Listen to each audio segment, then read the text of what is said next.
కోట్లు వదిలేరంట. దేనికి అంటున్నారు? పాత బకాయిలు చెల్లింపులు అంటున్నారు. ఎలా ఉంది దాని బాకీ ఎంత?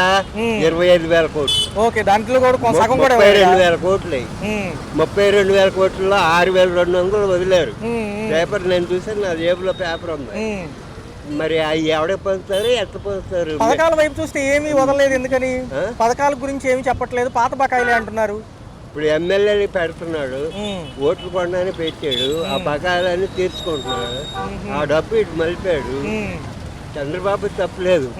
తప్పు అంటే ఎవరిదంటే ఆంధ్రప్రదేశ్ ప్రజల్ని సిగ్గు సేరం లేకుండా 3 సార్లు వాడి చేత చెప్పు దెబ్బలు తిని కూడా 4వ సారి వాడిని సీఎం గారు నిలబెట్టారు అంటే పూర్తిగా ఓటేసిన ప్రతి లంజాడుకు వాడి చెప్పు తీసుకొని వాళ్ళ ఇంట్లో వాళ్ళు కొట్టాలి, వాడు కొట్టుకోవాలి. ఉగాది నుంచి కొత్త పథకాలు అంటున్నారు, అమలు అవుతాయి అంటారా? ఖచ్చితంగా అమలు కావు. 100% అమలు కావు. అమలు అయితే పచ్చ చొక్కాల వాళ్ళకి. అంటే నిరుద్యోగ వృత్తితో పాటు మహిళలు ఏమీ లేవు. ఏదైనా వచ్చింది గిచ్చింది అంటే రిలీజ్ చేశాడు అంటే పచ్చ చొక్కా వాళ్ళకి, పచ్చ పెయింటింగ్ వేసుకుని ఇంట్లో వాళ్ళకి. ఉచిత బస్సు ప్రయాణం అంటున్నారు మహిళలకి. మళ్ళీ ఉచిత బస్సు ప్రయాణం ఎంతమందికి ఇస్తారు? పచ్చ చీర కట్టుకుని వస్తే ఇస్తాడు. మామూలు చీర కట్టుకున్న వాళ్ళకి వాడు ఎందుకు ఇస్తాడు? తిరుపతి ఘటనలో పవన్ కళ్యాణ్ గారు స్పందించారు అంటున్నారు. అది ఎలా ఉంది అసలు? ఏం స్పందించారు? వాడు ఖచ్చితంగా అబద్ధం ఆడాడు. అది ఖచ్చితంగా అబద్ధం. వాడు ఎక్కడ పోతే అక్కడ అది మాత్రమే అంటున్నాడు. వివేకానంద స్వామి నుంచి ఇతర దేశాల్లో ఉన్న స్వామిలో అందరూ వాడి మాత్రం నాదేనన్నా. అసలు వాడి మాటలో నీతి నిజాయితీ లేదు. అసలు వాడు ఎంత కొద్దేవాడు అంటే ఎందుకు పనికిరానికి కొద్దేవాడు. కాబట్టి వాడి పార్టీ వాళ్ళు నన్ను నింటే నన్ను సాధించారో కొడతారో నాకు తెలియదు. చైర్మన్ గారు బిఆర్ నాయుడు గారు ఒక పక్క ఏమో శ్యామలరావు గారు ఈవో గారికి పట్టలేదు అంటున్నారు. ఆ సంఘటనలో జరిగింది అంటున్నారు. ఎలా చూడాలి? ఇది ఖచ్చితంగా చంద్రబాబు నాయుడు హవా. పేపర్లో వేసాడుగా. వాళ్ళని కాపాడతానికి వాడు కుప్ప నుంచి పరిగెత్తుకుంటూ వచ్చాడు హెలికాప్టర్లోనే ఇవ్వడంలో.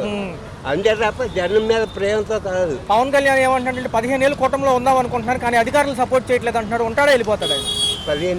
15 ఏళ్ళు కూటమిలో భాగంగా ఉందాం అనుకున్నాను, కాకపోతే వీళ్ళు నాకు సపోర్ట్ చేయట్లేదు అధికారులు. వీడుంటే ఇంకా 1 ఏళ్ళు 2 ఏళ్ళు ఉంటాడు. 1-2 సంవత్సరాలు ఉంటాడండి. చిరంజీవి ఒప్పాడు. ఓకే, మెయిన్గా చిరంజీవి ఒప్పాడు. చిరంజీవి లేకుండా వీడికి ఓటు ఎవడేస్తాడు? అసలు వీడు ఎలా గెలిచాడో తెలుసా? చిరంజీవి గారు పవన్ కళ్యాణ్ తమ్ముడు కాబట్టి చిరంజీవి గారు సపోర్ట్ చేశాడు. 5 కోట్లు ఇచ్చాడు. అవునా? ఆ 5 కోట్లు ఇచ్చినందుకు చిరంజీవి అభిమానులు, వీడు పవన్ కళ్యాణ్ కూడా కొంతమంది 15% అభిమానులు ఉన్నారు. ఈ 15% అభిమానులు చిరంజీవి కూడా 40-35 అభిమానులు ఉన్నారు. అవి కలుపుకుంటే 50 మంది అభిమానులు అయ్యారు. సంక్రాంతి కానుక కూడా ఎగ్గొట్టారంటున్నారు. ఎందుకంటారు? అసలు ఆ దగ్గర డబ్బుల్లో అంటున్నాడు. మెయిన్ డబ్బుల్లో అన్నారు. ఇప్పుడు 100 కోట్లు చెప్పి చంద్రబాబు దిగితే అన్నీ నెరవేర్చాడు జగన్మోహన్ రెడ్డి. 7,000 కోట్లు చెప్పి జగన్మోహన్ రెడ్డి దిగిపోతే డబ్బులే లేవంటున్నారు. అయితే ఇప్పుడు 6,700 కోట్లలో 7,000 కోట్లు అయి ఉంటాయి. అయితే ఇప్పుడు నిన్న తీర్చింది మరి అంతేగా లెక్క అంతేగా. ఎంత డొంక తిరిగి ఎవరాలండి? చంద్రబాబు వల్ల చరిత్రలో ఆంధ్రప్రదేశ్లో 5 ఏళ్ళు కానీ చంద్రబాబు ఉన్నాడు. ఒకవేళ ఉన్నాడు అనుకో, 5 ఏళ్ళ తర్వాత చాలా మంది ఆంధ్రప్రదేశ్లో సాగు బతుకుల్లోనే ఉంటారు. మామూలుగా మాత్రం ఎవడో బతకడు. ఓకే ఓకే బాబు. ప్రభుత్వాల్లో కొత్త పండుగ ఎలా అనిపించింది? కొత్త ప్రభుత్వం చేసింది ఏమీ లేదు, ఒరిగింది ఏమీ లేదు. ఎవరి పని ఆడినట్టుగా అన్ని సంపద సృష్టిస్తా అన్నాడు. కానీ చూసారా పోలీసులు రోడ్డు మీద అన్నట్ల హెల్మెట్ వంక పెట్టుకొని బండి కాగితాలు పూర్వత మొత్తం అన్ని తీపిచ్చి చలానాలు మీద చలానాలు లేదా బండి సీజ్. అది ఎంత? ఒక బండికి వచ్చి 1,000 రూపాయల లేకపోతే 500 కాదు, 5,000 10,000 లేదా బండి సీజ్. సామాన్యుడికి ఇచ్చింది ఏమీ లేదు. సామాన్యుడికి ఇచ్చింది ఏమి ఇచ్చాడు? ఏమీ లేదు. నిన్న 6,700 కోట్లు వదిలేరు, పాత బకాయిలు అంటున్నారు. ఎలా వదిలేరు? వాళ్ళ ఇంట్లో వాళ్ళు వదిలేదు. కాంట్రాక్టర్లకి. అవునండి, వాళ్ళ ఇంట్లో వాళ్ళకి, వాళ్ళ మినిస్టర్లకి, వాళ్ళ ఎంపీలకి వాళ్ళు తినడానికి వదులుకున్నారు. సంపద సృష్టించడం అని అన్నాడు బాబు. ఇది సంపద సృష్టించి వాళ్ళకి ఇస్తున్నాడు. మాలాంటి మధ్యతరగతి వాళ్ళ మీద నడ్డెడుతున్నాడు. కరెంట్ బిల్లు, నిత్యావసర సరుకులు బాబాయ్ అన్ని ఏది కొనలేకపోతున్నాం. సంక్రాంతి పండుగ అసలు ఇది అసలు జనాలు చూడండి, అసలు జనమే తిరగట్ల. సంక్రాంతి కానుక ఎగ్గొట్టారంటున్నారు. అసలు ఏదీ లేదుగా. సంక్రాంతి కానికి ఏంటి 6 హామీలు ఇచ్చాడు, 6 హామీలు ఏమీ లేదు. ఉగాది నుంచి అంటున్నారుగా మిగతా ఏదో అది బొంద. ఉగాది నుంచి ఉచిత బస్సు అంటున్నారు, ఆ ఉచిత బస్సు లేదు, ఏమీ లేదు, ఏమి ఇవ్వడం. మాకు కాపు నేస్తాం కదా ప్రతి సంవత్సరం మా 15,000 వచ్చేది. ఈ కాపుల కోసం ఆ పవన్ కళ్యాణ్ ఉన్నాడా? వేస్ట్. అంటే సంపద సృష్టిలో ఇవన్నీ మిగిల్చుకుంటేనేగా మరి అవునండి, సంపద సృష్టించి పవన్ కళ్యాణ్ మాట్లాడనివ్వకుండా ఈ సంపద ఆయనకి ఇస్తున్నాడు. Okay okay right sir. Sankranti పండుగ ఈ రోజు, అందులో భోగి, ఏమనిపిస్తుంది సార్? గత పండుగలు ఎలా ఉన్నాయి, ఇప్పుడు ఎలా ఉంది కొత్త ప్రభుత్వం? ఈ సంవత్సరం అన్ని రేట్లు పెరిగిపోయినాయి సార్. సామాన్య బతకలేని పరిస్థితి ఏర్పడ్డది, ఏమి కొనుక్కోలేని. పంటకి తప్పని పరిస్థితిలో కూరగాయలు బియ్యం అంటే బతకాలి కాబట్టి కొనుక్కోవాలి ఎంతైనా. మిగతా ఏమి బట్టలు కానీ ఇవి కానీ అంత దీనికి ఆశ్చర్యజనకంగా లేదు. అంటే సార్ ఉగాది నుంచి అమలయ్యే వాటిలో చాలా బడ్జెట్లు అవుతున్నాయి, మరి ఏం ఉచితాలు ఏమో ఎక్కువ ఉన్నాయి కదా సార్ ఈసారి? మాకు ఉచితాలు ఏమి ఇస్తారు ఏంటి అనేది ఏమి ఇదేం కనబడటం లేదు సార్. అంటే ఉచిత బస్సు ఇస్తే మహిళలకి వృధాగా పోతుంది అంటున్నారు. హైదరాబాద్ లో కూడా ఫెయిల్ అయింది కదా సార్ అది. అసలు బస్సు ఎవరు అడిగారండి? అసలు బస్సు ఉచిత బస్సు తీసేసేయాలి ఏంటి, ఉచిత బస్సులు తీసేసేయాలి.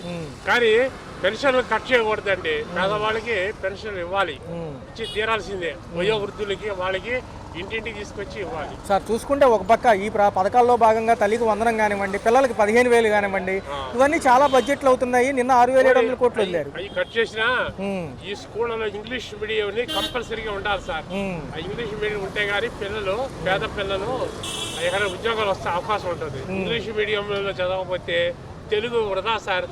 అది కాకుండా పెద్ద పెద్ద వాళ్ళ పిల్లలందరూ కూడా వెంకయ్యనాయుడు, చంద్రబాబు అలా మనవాళ్ళు ఎక్కడ చదువుతున్నారు కనుక్కోవాలి. అవును సార్, అవును. వాళ్ళందరూ కూడా టాప్ లెవెల్ స్కూల్లో చదువుతున్నారు. గత ప్రభుత్వంలో ఇంగ్లీష్ మీడియం ఉంది, సెంట్రల్ సిలబస్ కూడా ఉంది కదా సార్. ఇప్పుడు ఎందుకు నిర్వీర్యం చేశారు? నిర్వీర్యం చేశారు అంటే వాళ్ళకి ఆ మనిషి మనస్తత్వాలు సరిగ్గా లేవు సార్. పేదవాళ్ళు అంటే వాళ్ళ చులకన, పేదవాళ్ళకి ఏమి ఇచ్చేది ఏం లేదు.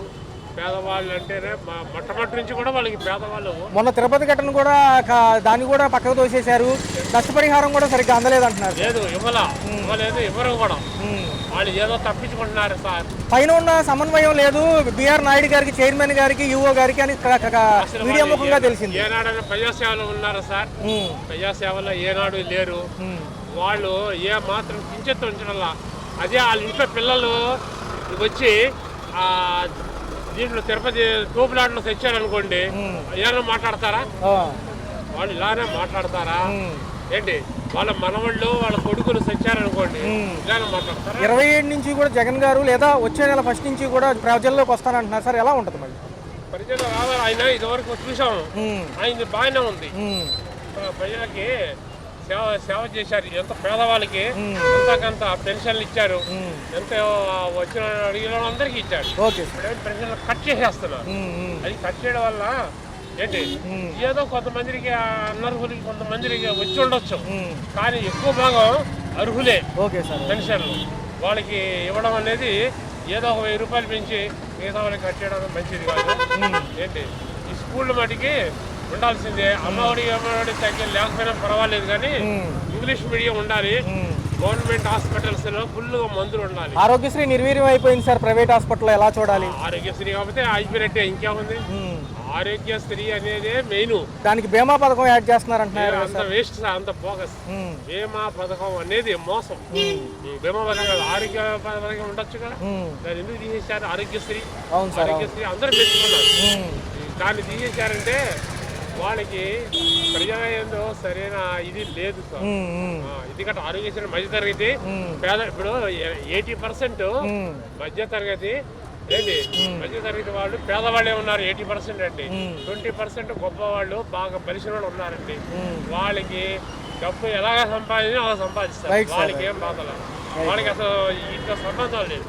పేదవాళ్ళకి ఈ గవర్నమెంట్ హాస్పిటల్ కానీ ఆరోగ్యశ్రీ కానీ ఉండాల్సిందే, ఉండి తీరాల్సిందే. Right sir. అవుతుంది ప్రభుత్వాల పథకాల గురించి తర్జన భర్జన పడుతున్నాయి, బడ్జెట్లు ఎక్కువ అవుతాయి అంటున్నాయి, కానీ వదులుతున్నారు. మరి చూస్తే ఏమో జగన్ గారు కూడా వస్తానంటున్నారు ఫీల్డ్ లోకి 27 నుంచి. జగన్ గారు వచ్చినా వారు చేసిన కూడా పథకాలు ఇచ్చారు కానండి, అవి కొన్ని అందరికి అందుబాటులో లేవు. అది వాళ్ళ స్వభివృద్ధి గురించి వాళ్ళకి ఇచ్చారు. ఈ చంద్రబాబు నాయుడు కూడా పోయిసారి తప్పు చేశాడు కాబట్టి ఓడిపోయాడు. అదే ఒక ఛాన్స్ ఇమ్మన్నాడు, జగన్ గారు ఇచ్చారు, ఆయన నిలబెట్టుకోలేదు. కూటమిలో భాగంగా ఉన్న పవన్ కళ్యాణ్ గారు తిరుపతి ఘటన గురించి ప్రస్తావిస్తూ, కూటమిలో నేను 15 ఏళ్లు భాగస్వామ్యంగా ఉందాం అనుకుంటున్నాను, అయితే అధికారులు సపోర్ట్ చేయట్లేదు, ఉంటే బాగుంటుంది అంటున్నారు. ఎందుకంటారు? ఆయన మొన్న అన్నారు కదా. ఆయన ఉండాలంటే నిస్వార్థంగా పనిచేస్తాడు కాబట్టి, సేవా కార్యక్రమాల్లో పాల్గొంటాడు కాబట్టి పవన్ కళ్యాణ్ గారు లాభం ఆశించడు. అంతా సమృద్ధిగా ఉండాలా, బాగుండాలని సూచిస్తారు. తిరుపతి ఘటన ఎలా అనిపించింది? 6 చనిపోయారు. అది అనుకోని సంఘటన సార్. అది కంట్రోల్ చేయడం అంటే చేస్తారు కంట్రోల్, కాకపోతే మనం కూడా వెళ్ళే విధంగా వెళ్తే ఈ సంఘటన జరగదండి. 6 చనిపోరు. మరి చూసుకుంటే ఈ బడ్జెట్లకు సంబంధించి కానివ్వండి, ఇవన్నీ చాలా భాగస్వామ్యంగా చేస్తే కనుక సంపద సృష్టికి మరో మార్గాలు ఏంటి? రేట్లు పెంచడమేనంటారా?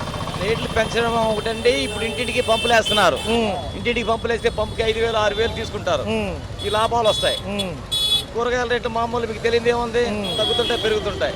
చంద్రబాబు నాయుడు చేస్తున్నాడు కూడా కొంచెం మంచి పనులే. కాకపోతే ఈ రోజు ఈ తప్ప చంద్రబాబు గారు తప్పు చేస్తే ఏమన్నా గెలవడం కష్టమే.